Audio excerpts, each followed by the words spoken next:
Nephew, NE, নে, THEW, few, Nephew. Nephew শব্দটির বাংলা অর্থ হলো ভাতিজা বা ভাইয়ের ছেলে এবং ভাগ্নে বা বোনের ছেলে।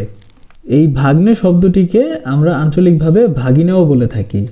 তবে ভাগ্নে এবং ভাগিনা এই দুইটি শব্দের মধ্যে প্রমিত বানান এবং উচ্চারণ হচ্ছে ভাগ্নে। নেফিউ এই একটি শব্দ দিয়ে ভাতিজা এবং ভাগ্নে উভয়কেই বোঝায়, অর্থাৎ ভাইয়ের ছেলে এবং বোনের ছেলে উভয়কেই নেফিউ বলা যায়।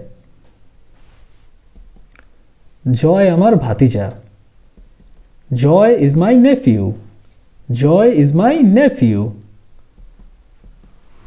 জিহাদ আমার ভাগ্নে, জিহাদ ইজ মাই নেফিউ, জিহাদ আমার ভাগ্নে, জিহাদ ইজ মাই নেফিউ।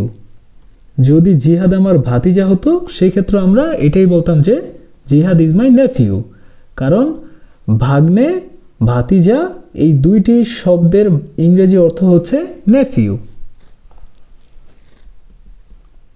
আমি তার ভাতিজা বা আমি তার ভাগ্নে, উভয় ক্ষেত্রে আমরা বলবো I am his nephew, I am his nephew. আমি তার ভাতিজা বা আমি তার ভাগ্নে। তিনি শফিক সাহেবের ভাতিজা বা তিনি শফিক সাহেবের ভাগ্নে। He is mister Shafiq's nephew, he is mister Shafiq's nephew. আজকে আমার ভাতিজার জন্মদিন বা আজকে আমার ভাগ্নের জন্মদিন। Today is my nephew's birthday, today is my nephew's birthday. আমার ভাতিজা ইতালিতে থাকে বা আমার ভাগ্নে ইতালিতে থাকে। ডিয়ার লার্নার, এই বাক্যটির ইংরেজি অনুবাদ কি হবে তা আপনি বুঝে থাকলে কমেন্ট করুন, আর যদি না পারেন তাহলেও কমেন্ট করুন, আমি এটার উত্তর আপনাকে কমেন্টের রিপ্লাই দিয়ে জানিয়ে দেব।